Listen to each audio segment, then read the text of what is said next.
Now's top 10 third baseman right now. Before the break, we gave you a few clues about our player coming in at number 8. Fifth straight appearance in the top 10. First, though, at third base, high walk rate. Also, a lot of home runs as well, tied for 10th since the start of 2018. That player is Max Muncy from the Los Angeles Dodgers. Muncy was one of the game's better hitters before an injury to his elbow in the last game of 2021. He may not have recovered from that injury until late last year, slugging .303 through July, jumped to .500 over the last 2 months. Still had the same plate discipline, and over the last 3 years, he has the third lowest chase rate in the major leagues. That is elite. Muncy enters his age 32 season.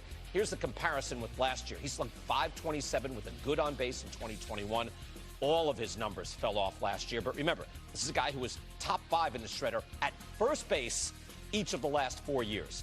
Max Muncy still in the top 10. We move to number 7, and at 7, it's Justin Turner, now of the Boston Red Sox. Turner has been a shredder stalwart, 8 years now in the top 10. He's now going into his age 38 season and joins the Red Sox after a successful run with the Dodgers. Got off to a terrible start last year, but over his last 59 games had elite production with a .549 slugging percentage. Turner's defense is still about league average, and that's good when you're league average. And over the last 3 years, you can see his offensive ranks. He is 6th in overall hitting, that's weighted runs created plus, and 5th in expected weighted on base. That measures the quality of contact at the plate. Justin Turner still in the top 10. We move up to number 6, and that player is Alex Bregman of the Houston Astros.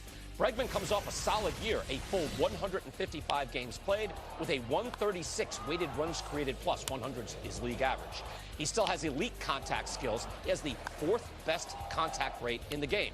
He is a former number 1 at this position, and he's still just going into his age 29 season.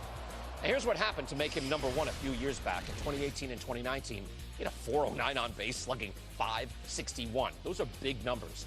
Down significantly the last 3 years after the sign-stealing scandal, but he's still a good player, and a pivotal year coming up for Alex Bregman. Yeah, because, Mike, I wonder who he is, because that's a really good year. I remember looking back and going, that's an excellent year. But in the top 5, there's nothing but aircraft carriers. I don't think he quite cracks that. Yeah, I think we can go 3 tiers for third baseman. The 5 monsters. Bregman is in a tier by himself. And then you got the guys in, let's call it, tier 3. All very good players, but when I look at Bregman, it's exactly what you said, BK.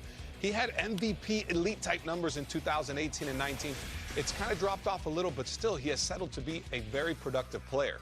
What I love about him, and I'm going to throw Max Muncy in this as well, we're not talking elite plate discipline. We're talking the best of the best. Right. These two guys, according to StatCast, rank in the 99th percentile of chase rate. So it means they are taking the balls and they're swinging at the strikes, and these guys are putting those strikes in play hard. So, I mean, there's no shame in being 6, 7, 8 in this list because it's so deep. But Bregman's the type of guy where I actually think maybe getting back to those 18, 19 numbers might be tough, but a little bit better than last year. I think he's capable. I had Justin Turner exactly where the shredder has him.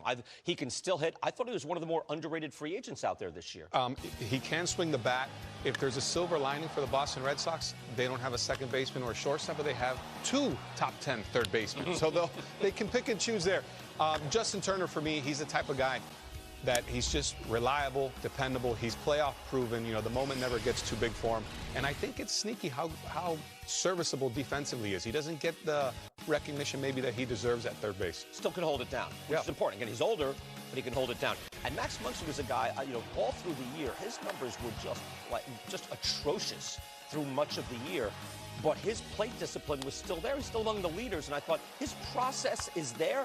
It had to be something with the elbow. He finally got it in gear. You nailed it right there, BK. I think the elbow was huge. It happened on the last day of the season, in 2021. So it messes up your off season. He's more worried about rehabbing, getting back into the fold than really improving and fine-tuning himself for spring training in the beginning of the season. So I think a great sign for Muncy was his last 2 months. Right. He went back to being a high-slugging guy. He's always had that plate discipline, which is off the charts. So he's another guy. He actually played 84 games at third base last year, much more than I thought. Yeah, me too. And rates well above average defensively. So this is a guy who can really fill that gap there in L.A. They have Rojas at short, so that left side of the infield looks pretty good. Again, this is projecting for next season when you're making your top 10. Again, we encourage you to make your own top 10 out there, and you're thinking, who over the next 6 months would I want on my team? I would go for a Max Muncy bounce back year. Yep. I think that could easily happen. Coming up, time to hear your top 10 third basemen right now. We asked you on social media to give us your top 10. You can see the talent pool there. The big guns are out there. Manny Machado. You see Austin Riley as well. Jose Ramirez. Also players like Yohan Moncada and others. Yandy Diaz, we've already heard from. Maybe Cabrian Hayes coming up. Your top 10 is next. 92%